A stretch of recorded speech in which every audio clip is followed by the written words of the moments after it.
si Attorney Jennifer Arlene Reyes. Si Attorney, kamusta po yung naging takbo? Napansin natin hindi masyadong nag-object ang depensa sa puntong ito. Well, dahil maganda rin naman yung direct examination ni Attorney Capuna, no? So just to summarize para sa mga kababayan natin, no?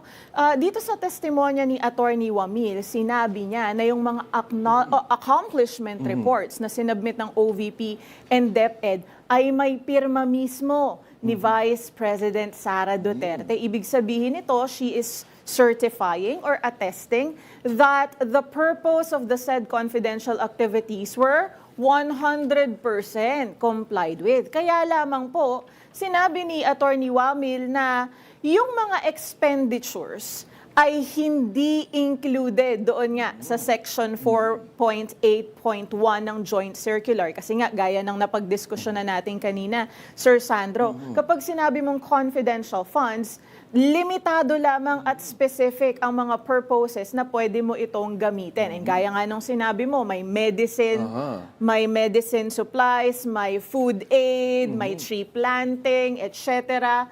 These are not covered by the said section.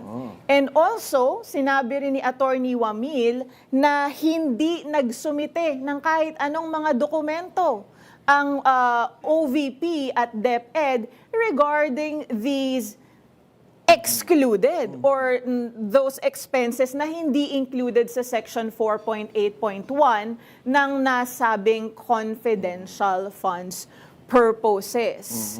Kaya yun ang mga nailatag dito sa first half ng impeachment trial today.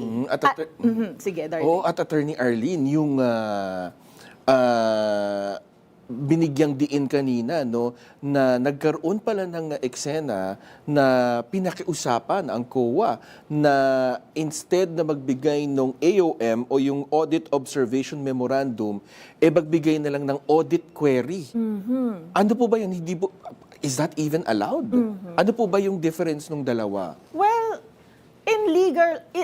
in legal parlance, no, somehow hindi naman sila masyadong magkalayo, no? Kung ma-obserba natin, ang ibig sabihin ng Audit Observation Memorandum, isa itong written notice doon sa accountable officer para or na nagsasabi sa kanya na may deficiency doon sa mga disbursements at kailangan niyang magsumite ng mga dokumento. I just also find it unusual bakit in lieu of an AOM, bakit gusto nila na audit query na lamang? But in my humble opinion, that cannot be done eh. Kasi nga yung joint circular na ito at yung mga provisions or sections ng joint circular na ito, sinabi na mismo ni Attorney Wamil na this must be strictly complied with.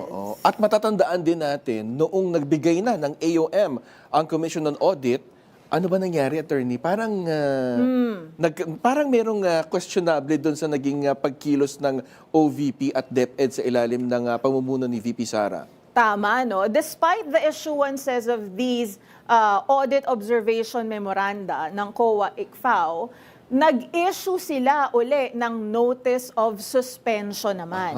Ang ibig pong sabihin nito ay temporary disallowance dahil sa kanilang palagay, hindi pa rin sapat ang mga dokumento at paliwanag doon sa naunang AOM, no? And kalaunan, dahil nga po hindi sapat, nag-issue naman ngayon ng Commission on Audit ng tinatawag nating Notice of Disallowance. Ang ibig pong sabihin ng Notice of Disallowance, pinapa-restitute, pinapabalik ng gobyerno doon sa accountable officer yung pera dahil it found out that such expenditure or disbursement was illegal, irregular, and improper.